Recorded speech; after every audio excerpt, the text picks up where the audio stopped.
Well, hi there. I'm Dave Stovell. I'm your teacher for the second half of the course we're running right now, PROG1198, Client-Server Programming. Just so you know, I'm also the coordinator of the CP/CPA program. Started at Niagara College in August of 1999, so you can do the math. I've been around for a little while here. Just a bit of my background, I guess. I went to U of T for astrophysics at first, switched into physics and computer science, and I started my programming career on punch cards. Yes, and you had a whole stack of them you'd feed to the reader to get your job queued up for the mainframe. You might wait 20 minutes, half an hour before we get to yours. The good old days, and you'd find a syntax error and rip that card up, punch out a new one, and try it again. Anyway, yeah, so I've been doing this for a little while. The course, of course, is an odd course because it's divided. It works well with the two different formats, the first half and the second half, because in the first half, you focused already on SQL Server, your stored procedures, functions, triggers, all that good stuff, basically programming objects within the server. The second half, we switch gears and we look at the client side, how we make good use of that programming you've been doing on the server. And the main tool we're going to use this time around is web forms. You could use Windows applications. There's all different kinds of universal Windows applications. Many different tools we could use to demonstrate the power of the programming you're doing in the back end in SQL Server. But web forms is kind of an interesting one that I think you'll enjoy playing around with.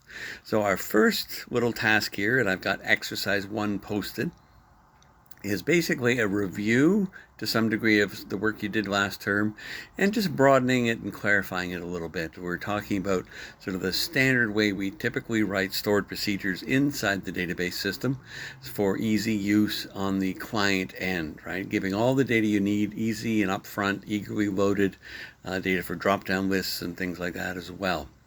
Right, so using our 5 standard stored procedures. So that's what we're starting off with, reviewing that. We have an exercise posted so you can practice it. The first test will incorporate some work with this style of creating stored procedures, but the big twist is the fact that we're going to be doing this work in Visual Studio itself instead of SQL Server Management Studio, which I know you used in Term 1 and in the first half of this course as well. So I've got some videos up to show you how you can get in, create your database, and I've given you a little script to get you started. And so I encourage you to get busy on that. Partway through this week, I'll also be posting some additional videos relating to how we then take our database in a web form application and start pulling data from it and using it on the page. Plus, of course, there's a little bit about web forms you need to know as well, about how this technology works, right? We're kind of, I confess, go through that pretty quickly because we're going to focus on the database aspect of working with data inside of web forms. So bear with me. I think you'll find it's kind of fun and interesting, and we'll get through this, as a lot of people keep saying. Okay, nice to meet you, and we'll get in touch soon.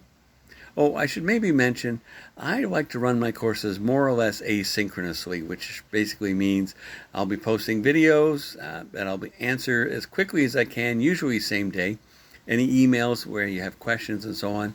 I might play around with the collaborate tools and so on, but I'm not going to promise that at this point. I found finishing the term earlier in the winter, I found it worked very well and the students were quite satisfied with a quick response to emails.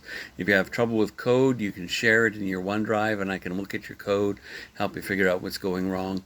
So I'm not closing the door on the idea of doing some one-on-one work with students, but I don't think you'll see me recording lectures live. I'd rather do that with a video. And hopefully that's okay with you. I think you're going to find we can work this out quite well. Again, all the best, and we'll be talking to you soon. Bye-bye.